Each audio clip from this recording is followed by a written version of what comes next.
अगर आपके कुंडली में आपका चतुर्थ भाव का स्वामी आपके अष्टम भाव में अगर हो गया, यानी कि समझिए कि चतुर्थ भाव निजी जीवन गुप्त ए में हो गया, आपके बारे में बहुत कम व्यक्ति ही जान पाएंगे कि आपको संपत्ति कितना है, आपको धन कितना है, या आपको सोना कितना है।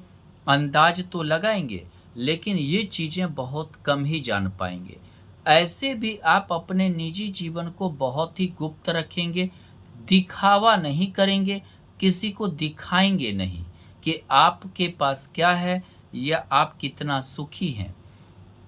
आप थोड़ा ड्रामा भी करेंगे, यानी अगर रिलेटिव में, दोस्त में या कोई पब्लिक जगह जाएंगे, साधारण कपड़ा पहनकर, साधारण एक मान लीजिए कि तरह से जाएंगे, ताकि आपके बारे में ज़्यादा आदमी को जानकारी ना हो।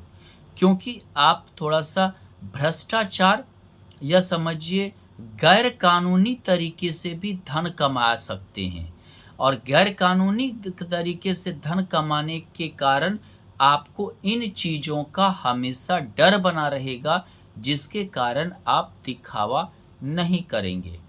दूसरी चीज़ क्या है कि ये मान लीजिए कि गुप्त भाव है, यानी कि आपके बारे में, आपके परिवार के बारे में बहुत ही लोगों को, आपके रिश्तेदारों को बहुत ही कम जानकारी होगा, यानी कि समझिए बहुत ही कम जानेंगे।